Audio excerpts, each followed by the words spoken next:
ये बेटियों का आंसू निकला है, ये आंसू चिंगारी बन गया है।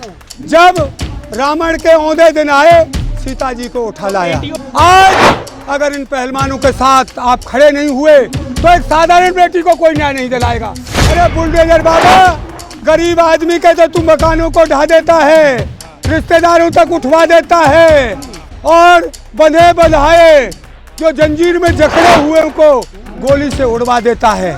ये जो आपका ब्रजभूषण शरण सिंह, क्या आपका कोई रिश्तेदारी का कनेक्शन है इससे? इसके 58 स्कूल चल रहे हैं, कहाँ से आया पैसा? इसकी जांच कब होगी? इस अन्याय के पिट कब जागोगे? और जो हमारी बेटियों के साथ अन्याय हुआ है उसके लिए आप कब इसको जेल में डालोगे?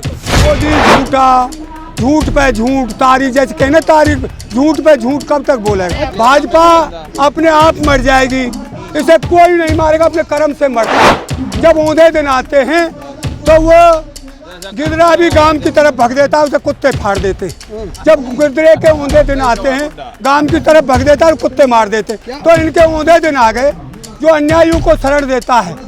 ये अन्याय के फिर न्याय की लड़ाई है और पूरा देश इस अन्याय की लड़ाई के लिए अपनी आहुति डाले।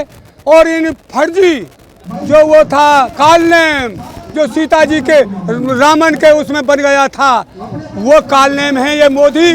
और ये जो इसको शरण दे रहा है ब्रजभूषण शरण सिंह को, हम ये कहना चाहते हैं देशवासियों, आज अगर इन पहलवानों के साथ आप खड़े नहीं हुए तो एक साधारण बेटी को कोई न्याय नहीं दिलाएगा। और हमारा संविधान ये कहता है एक जो न्याय एक गरीब परिवार को, वही प्रधानमंत्री को। जब जेल उसकी होगी तो प्रधानमंत्री की भी जेल होगी उस लॉ में। राजा है मोदी जी, आप ऐसे बोलते हो? अरे हम राजा को ये नहीं कहते, राजा कुर्सी है, राजा मोदी राजा नहीं है।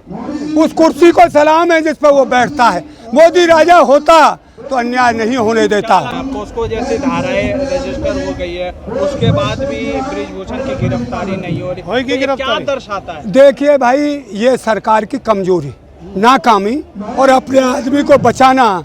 हमारे उत्तर प्रदेश में एक बुलडोजर बाबा बैठा है, तुमने बहुत देखा होगा।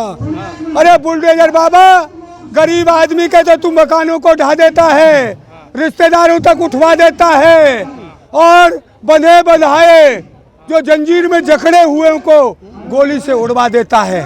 ये जो आपका ब्रजभूषण शरण सिंह, क्या आपका कोई रिश्तेदारी का कनेक्शन है इससे? इसके 58 स्कूल चल रहे हैं, कहाँ से आया पैसा? इसकी जांच कब होगी? इस अन्याय के पिट कब जागोगे? और जो हमारी बेटियों के साथ अन्याय हुआ है उसके लिए आप कब इसको जेल में डालोगे? कमेटी तो इसलिए भंग की है क्यों कि इनके जो दिखाने के दांत और हैं, खाने के दांत और हैं। ये हमें चाल में लेना चाहते हैं, पर इनकी पहली चाल जो हमारे साथ में धोखा किया है किसान आंदोलन में, अब ये किसान मजदूर और पूरे देश कोई इनकी चाल में नहीं आएगा। इन्होंने 3 बिलों को लेकर ये हामी भरी थी। एक हम आपको MSP की गारंटी देंगे, आप अपनी धान की पनाली फूंक सकते हो। जो हामी भरी थी 3-4 बातों की, उन पर खड़े नहीं उतरे, हम इनका विश्वास नहीं करते। आप लोग तो आंदोलन जीवी हो ना? देखिए, आंदोलन जीवी, हम राज लेने के लिए आंदोलन नहीं कर रहे, हम अन्याय के विरुद्ध न्याय की लड़ाई लड़ रहे हैं। हमें राज नहीं चाहिए। और जो भी भाई कांग्रेस का हो, आम आदमी पार्टी का हो, अखिलेश का हो, जितनी भी देश में पार्टी सब आए, ये तो ये है बेटियों की लड़ाई है। ये कहते हैं यहाँ राजनीति हो गई। आपका टारगेट सिर्फ भाजपा है? नहीं जी, हमें भाजपा से क्या लेना देना है, हमें न्याय कराना है। भाजपा अपने आप मर जाएगी, इसे कोई नहीं मारेगा, अपने कर्म से मरता है। जब औंधे दिन आते हैं तो वो गिदरा भी गांव की तरफ भग देता है, उसे कुत्ते फाड़ देते।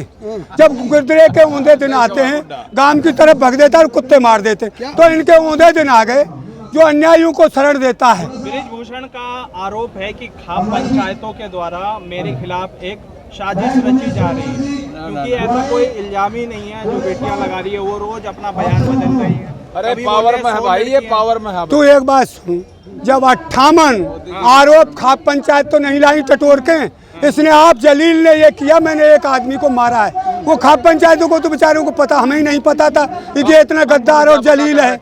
और फिर जब लड़कियों ने प्रधानमंत्री को अवगत करा दिया कि हमारे साथ अच्छा व्यवहार नहीं हो रहा है, और प्रधानमंत्री ने कहा बेटी सब ठीक हो जाएगा। आज तक क्यों नहीं हुआ? उन्होंने प्रधानमंत्री पे भरोसा नहीं है। बिल्कुल नहीं, नहीं है, कोई भरोसे लायक काम किया ही नहीं। देखिए, और जो एक वो था बेचारा छोटे पद पे होगा, उससे शिकायत की और उसने शिकायत आगे बढ़ाई तो उसको वहाँ से हटा दिया, उसके जनानी को और उसको दोनों को। ये हाँ, 100 करोड़ जनता दिल से चाहती है मोदी जी को। मैंने कहा 0 हो जाएगा। ये सुनिए, ये बेटियों का आंसू निकला है, ये आंसू चिंगारी बन गया है। जब रावण के औंधे दिन आए, सीता जी को उठा लाया। जैसे जैसे आंदोलन बढ़ रहा है, अब पूरे देश को पता पड़ रहा है कि ये तो अन्यायियों की, अत्याचारियों की, बलात्कारियों की, भ्रष्टाचारियों की सरकार है। राहुल गांधी का क्या दोष था? 2024 को लेकर राजनीति खेल रहा है इस पे। कोई राजनीति नहीं। हमने तो आज तक, मैं तो मेंबर ही को चुनाव भैया लड़े ना हूँ, मैं राजनीति क्यों करूँगा? मुझे राजनीति से क्या लेने दें। और सुनिए, मैं इस बात को भी खोले देता हूँ, मैंने कांग्रेस को एक बार वोट दिया है पूरे जीवन में। मैंने बीजेपी को 3 बार वोट दे दिया है। कैसे दे दिया?